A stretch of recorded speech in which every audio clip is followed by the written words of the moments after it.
안녕하세요. 정치경제연구소 대안의 유승경입니다.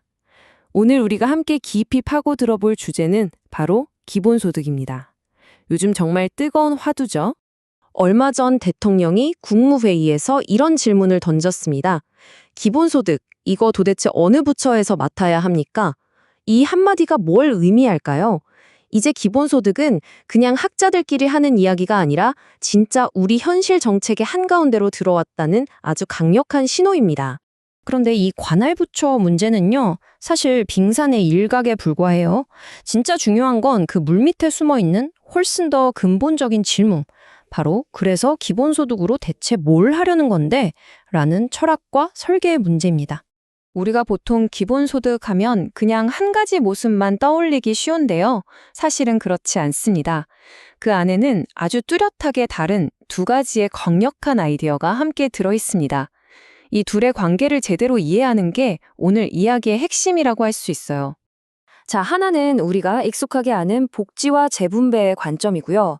다른 하나는 좀 생소할 수 있는데 바로 공유부 배당이라는 개념입니다. 우리 모두의 공동 자산에서 나온 이익을 배당금처럼 받는다는 거죠. 이게 언뜻 보면 완전히 달라 보이지만 사실은 서로를 완성시켜주는 짝꿍 같은 관계예요. 하나씩 한번 뜯어볼까요? 자, 그럼 첫 번째 모델, 바로 조세형 기본소득부터 한번 자세히 들여다볼까요? 이건 한마디로 지금의 사회 안전망을 좀 더 똑똑하고 또 품위 있게 업그레이드하자는 아이디어입니다. 아이디어는 의외로 간단합니다.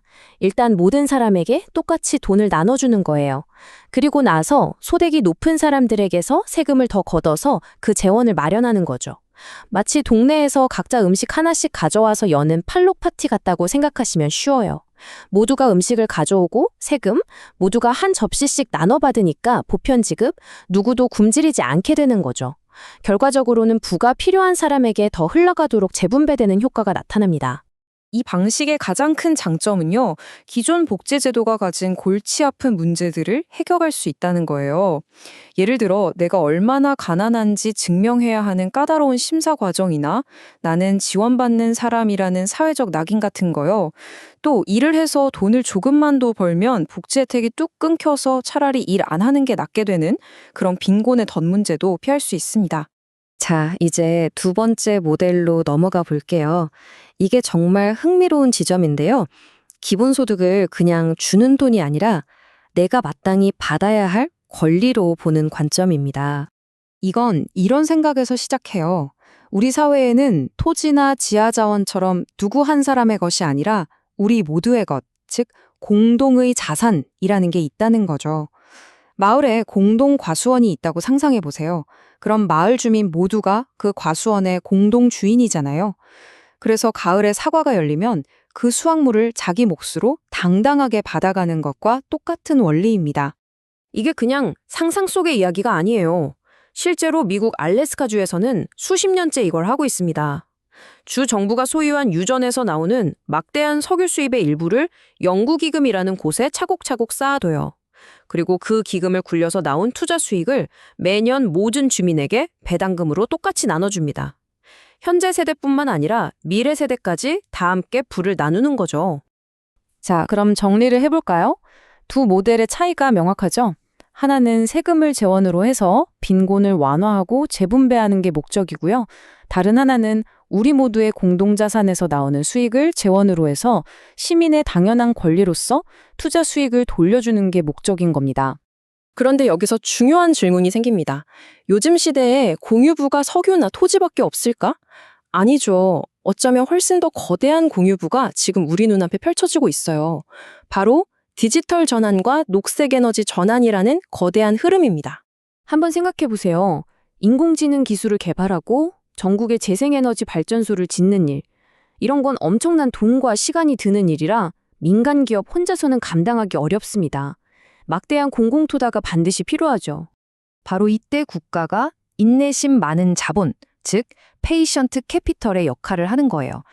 민간 기업들은 당장 돈이 안 되니까 꺼려하는 초기 단계의 불확실성과 위험을 국민의 세금으로 떠안아주는 거죠. 우리나라 반도체 산업이 처음 클 때 정부가 했던 역할처럼요. 그런데 여기서 늘 반복되는 문제가 하나 있습니다. 바로 위험의 사회와 이익의 사유화 문제예요. 리스크는 우리 모두의 세금으로 감당했는데 거기서 터져나온 엄청난 성공의 과실은 소수의 기업들이 독차지해버리는 거죠. 뭔가 좀 불공평하게 느껴지지 않으세요? 그럼 이 불균형을 어떻게 바로잡을 수 있을까요? 해법은 의외로 간단합니다.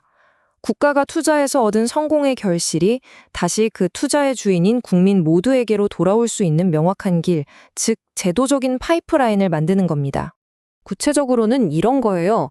정부가 투자해서 성공한 산업, 예를 들어 AI 반도체나 미래 에너지 기술에서 나오는 로열티나 지분 수익 같은 것들을 배당형 국부 펀드에 차곡차곡 모으는 겁니다. 그리고 그 펀드의 주인은 바로 국민 전체죠. 그래서 그 수익을 모든 시민에게 배당으로 돌려주는 구조를 만드는 겁니다. 이건 정말 엄청난 관점의 전환이에요. 이제 시민은 더 이상 국가의 미래를 위해 그냥 비용만 내는 사람이 아닙니다. 국가의 미래 성공에 직접적인 지분을 가진 당당한 투자자가 되는 겁니다. 내가 낸 세금이 어떻게 쓰여서 어떤 결과를 낳고 그 이익이 나에게 어떻게 돌아오는지 투명하게 볼 수 있게 되는 거죠.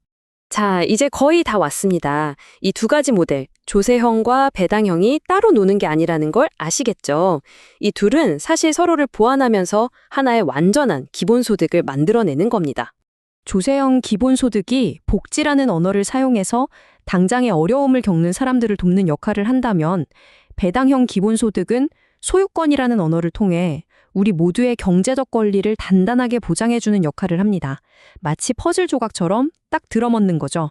결국 이 둘이 합쳐져야 한쪽으로는 사회 안정망을 촘촘히 하면서 다른 한쪽으로는 국가 발전의 과실을 모든 국민이 주인으로서 함께 나누는 그런 진정으로 완전한 의미의 기본소득이 될 수 있습니다. 대통령이 물었던 관할부처 문제도 이런 관점에서 보면 복지부처와 기획재정부처가 함께 머리를 맞대야 풀 수 있는 문제가 되는 거죠. 그런데 왜 지금 이 이야기가 이렇게 중요할까요?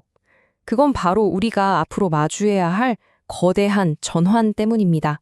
예를 들어 기후 위기에 대응하기 위한 에너지 전환 같은 거요. 이건 분명 어렵고 비용이 드는 일일 겁니다. 하지만 만약 이 전환 과정에서 나오는 성공의 과실, 예를 들어 탄소세를 걷어서 생긴 재원이 내게 탄소 배당으로 돌아온다는 확실한 믿음이 있다면 어떨까요?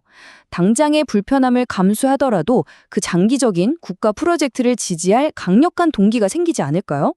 바로 이 미래의 내 몫이 보장된다는 확신이 이 제도의 진짜 힘입니다.